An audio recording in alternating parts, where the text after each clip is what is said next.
Welcome to the Talking Advisory and Client Solutions podcast. My name is Leah Crowley, and in this series we're taking a look at a range of topics that you might know a little bit about but want to get a better understanding of. We will discuss a range of topics like buying and selling a business, valuations, due diligence, debt advisory, sustainability, financial transformation, and a whole lot more.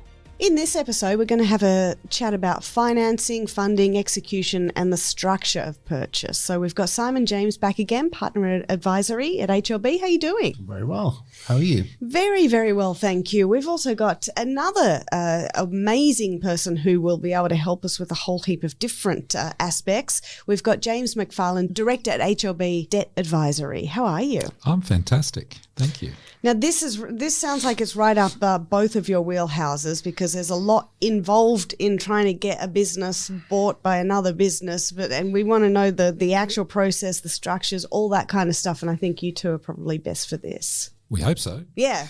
Otherwise, let's kick it off then with the first question, which is, what are the options available to fund a purchase? Do you just go to a bank and say, "Hello, Mr. Bank Manager, can I have a mortgage?" Or not a mortgage, but can I have some money, please? Well, when you're funding a purchase, you've got a few options before you actually think about debt. In theory, you could actually save up to fund the purchase in the first place. Second option is vendor finance. So you actually make the purchase, but you don't actually buy it. You kind of pay it out on some type of earn out over a period of time. So you're not spending your own money. The vendor's funding it. You could actually issue some more share capital yourself, take on investment into your business in order to fund it, or ultimately take on some debt. Or a mixture of all of it, potentially? Yeah, mixture of all. Yeah. It's not uncommon. And lenders themselves tend to like not providing all of the money for a purchase. Fair enough. They tend to like seeing a little bit of equity, whether that be cash or vendor finance is a possibility as well. So savings. So lenders like having a little bit of hurt money in, if you like, because these purchases are they can be quite large sums of money. Yeah, it can be hundreds of millions of dollars. Yeah. I don't want to lend someone all of that, thanks.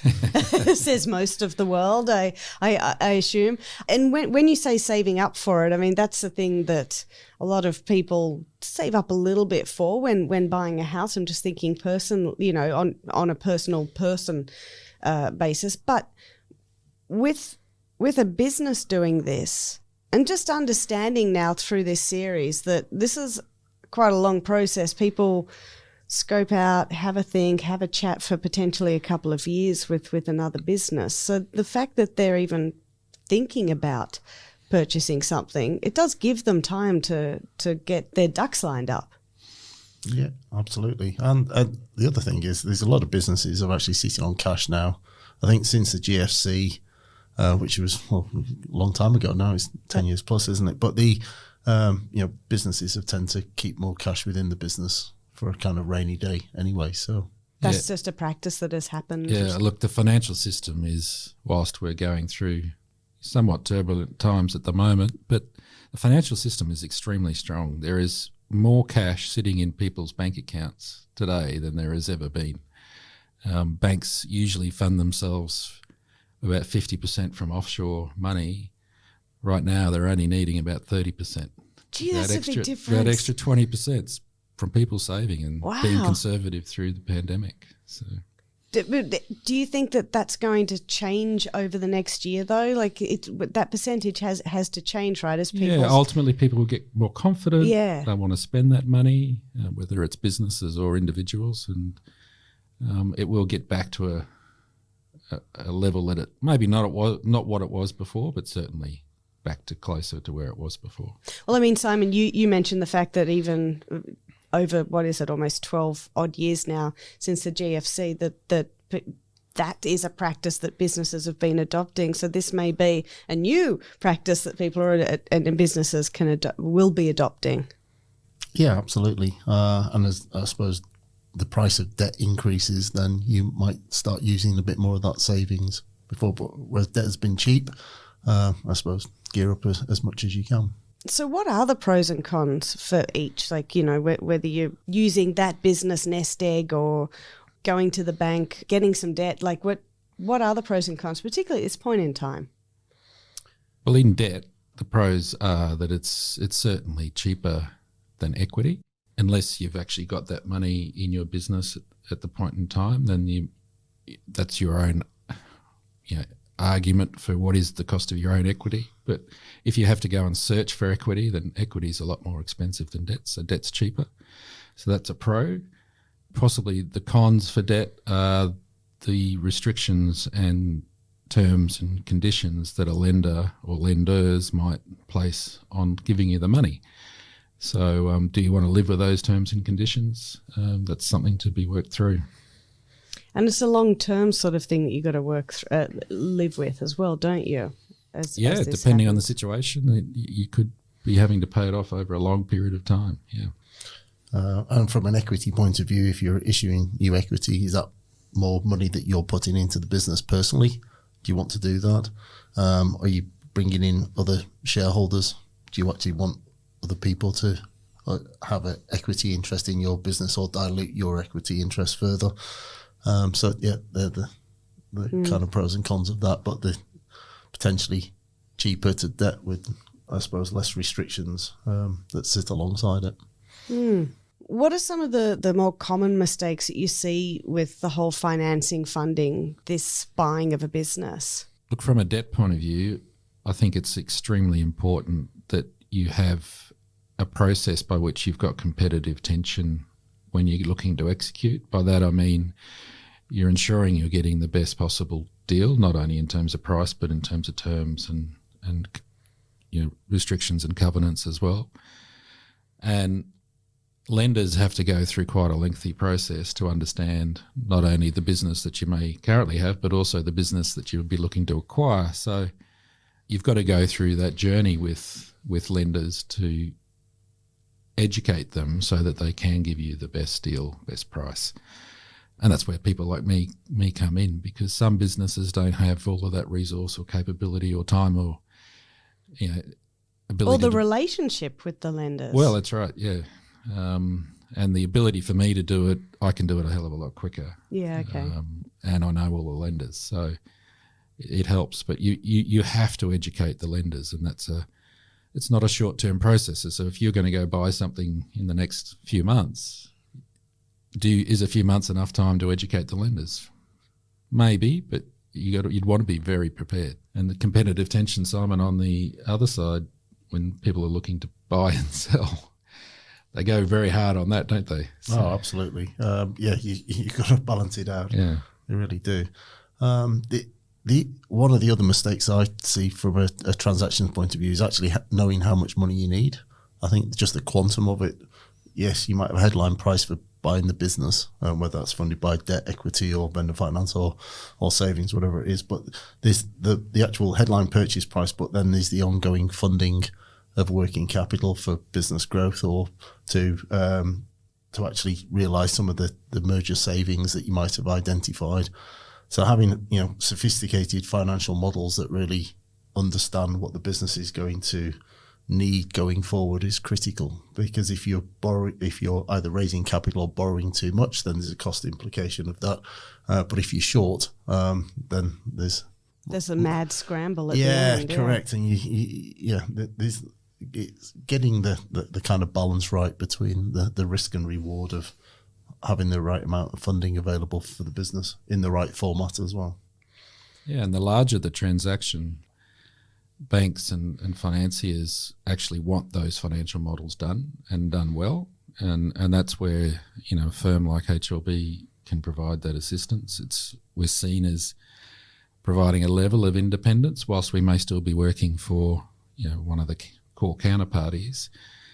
Having a HLB financial model can provide a lot of comfort to not only the lenders but other parties to the transaction. So, the larger the transaction, they're often a prerequisite of the transaction. Yeah, and I guess we've spoken about this before, but the amount of times people actually will go and buy a business is minimal in their lifetime. But the amount of times that you guys do this, it's a no-brainer, really, to make sure that you get someone who knows what to do and how to do it really quickly, has those relationships. Yeah, it just provides efficiencies and also knowledge at the right time. Buying or selling a business, it's a journey in itself. And there's many different angles and different paths that people can take on those. And if you've been down those paths many times before, it really helps. It really helps people. And I'd imagine you guys would see things coming before they happen, right? You can kind of go, oh, I think I know where this is going. I could give you some advice now on what to do before that happens. Yeah, absolutely. Having a plan and a methodology of an experience of being involved in over 500 transactions. In theory, you've seen it all, but every single transaction is still something that surprises me. Yeah, really? Yeah, absolutely.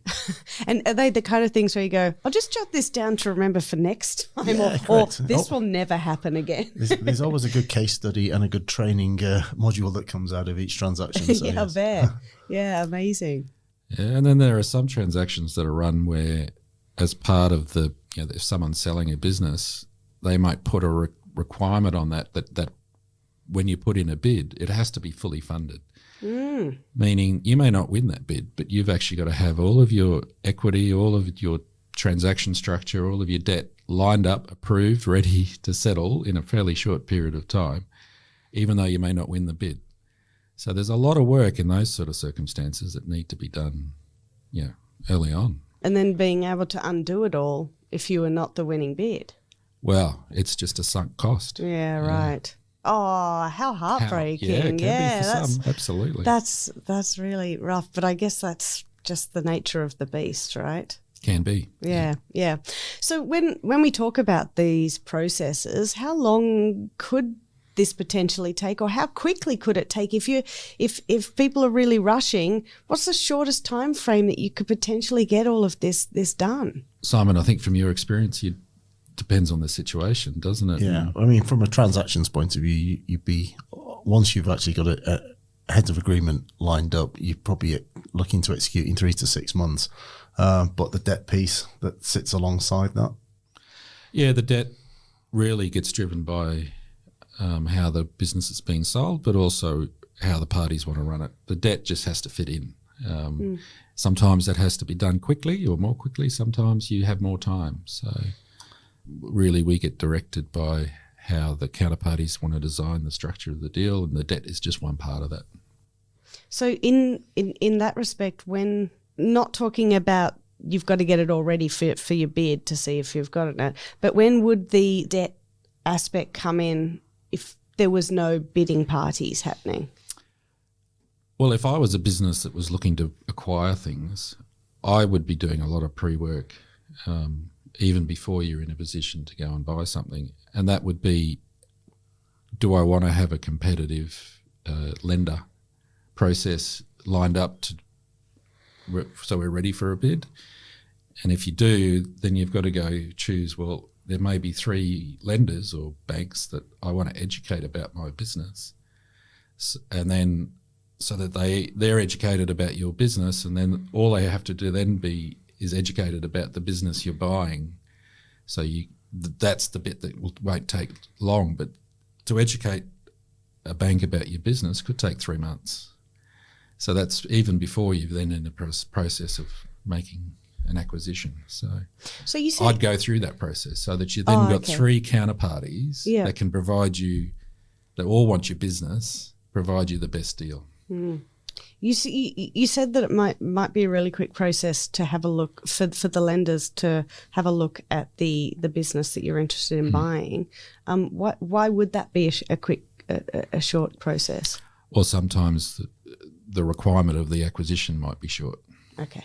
And the process of due diligence has happened. Okay. So the bank can get the due diligence report and see what's it's a nice succinct way of looking at the business. You know, the financials are all kind of mapped out, business drivers, normalization of earnings. They can actually understand the business quite quickly because there's a report. Whereas on your kind of traditional, the existing business, nobody's done the due diligence on it per se. Yeah, It's just yeah, the management information that's being provided. It's not been in the spotlight Correct. until this point in time. Now, that's interesting. What are the key factors to consider in securing the best finance deal for these kind of acquisitions? Yeah, I've covered some of these points, I think, but working out how many parties you may want to approach to provide you the debt deal. Prior to the pandemic, generally 3 parties were probably sufficient. But the pandemic has made some lenders change their views of the world. In what way? Some have become more conservative. Some were conservative at times, and now they're back in the market. And they all look at a transaction not necessarily the same way. Mm-hmm. So whereas pre-pandemic, 3 financiers, if you were approaching them to get a bid from them, was probably sufficient, whereas I found that that's probably increased to probably 5. And then so you work through that. Often, a party will have existing relationships, work out how they work. You don't want to upset the financiers as well in this process, because everyone has to spend a lot of time and effort where you may not get much reward. Yeah, true. But that you just handle through experience, and they're used to it, but that just has to be handled well. And then you decide on that process, and then you really want to have enough time so that the lenders generally need, once they've got all the information, they generally need 4 to 5 weeks to provide the best transaction. So you've got to give them time as well as allowing time for everything else. It's just trying to make sure that everybody's got enough time to do everything before that. Is there often just that really hard deadline, or can things be pushed back? There's a lot of moving parts. It can be a really hard deadline, yeah. And that might limit the number of lenders you can approach. Yeah. But you just face the situation as you see it, and that's the advice you can provide. What are the resource constraints in the business in running an acquisition? They take a lot of time, don't they, Simon? Take a lot of time, yeah, and it's the focus off running the business itself. So, Both businesses? Both business, yeah, from a vendor's point of view and an acquirer's point of view. Unless you've actually got an M&A team and a deals team within your organisation, so the people have actually got the time and energy to do this, it does suck up a lot of time. But I suppose as an advisor, that's where we come into the mix to kind of do a lot of the heavy lifting. Because I would think that for the vendor, it potentially sometimes would be, oh, let's just put everything on hold for a little bit. Let's not make any major moves forward. We're just kind of, we've got to keep status quo for now whilst this process is happening. Or do they just sort of keep going with business as usual? They've got to keep going with business as usual. If the transaction falls over, you don't want to turn around and say, we've got a hole in this year's numbers because we're wasted disrupted. 6 months. Yeah. Correct, yeah. If you do need to have that flexibility with debt, I mean, the amount could be bigger or smaller depending on how far into the negotiation process, I'm assuming it is. How do you do that? Where do you get this debt? Talk us through the process.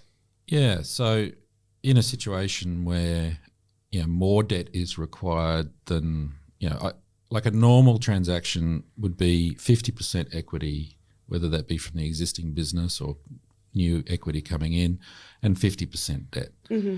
Those types of transactions are quite relatively easy to set, and then if you go to the market, the debt market, to get that money, the differences between the cost of the debt won't be that great. Sure.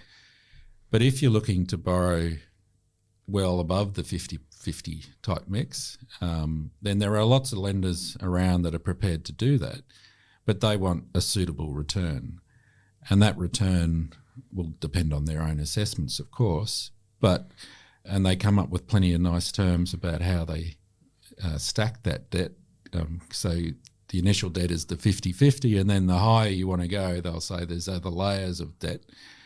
And really what happens is that the cost of that debt gets closer and closer to the cost of equity the higher up that extra 50% you want to go. And the higher and higher up that extra 50% you want to go, there are lesser lenders. Yeah, I bet. But there are lenders around that will do that. And they can provide more flexibility than, say, the lender that's prepared to do 50% or less. but that comes at a cost. Yeah. And is the owners and the shareholders and the business prepared to pay that extra cost? Sometimes they are, because they may feel this acquisition, once they bed it down over the next 2 or 3 years, they'll be able to repay that debt quite quickly. But and we have done those transactions for people where they're prepared to pay the extra money for the debt. Is it uncommon though? It's less common. Yeah. But when the business owners do their own models and they throw in the cost of debt in that model, they might feel that debt's still cheaper than some of the equity that they were going to have to raise. And they still have control. So they have control of the business. They have control of all the decision making. They don't have other shareholders that may have some of that control. And that's worth something to them. They're prepared to pay for it. Simon, did you have anything to add on top of that? I suppose the only bit to add on top of that is some of the different types of debt the traditional lenders will potentially pay. So you can do different working capital facilities that give you a bit more flexibility to fund working capital through seasonal businesses, in addition to just to the straight kind of loans that we've been probably talking about here. Gives you a bit more flexibility when you need it.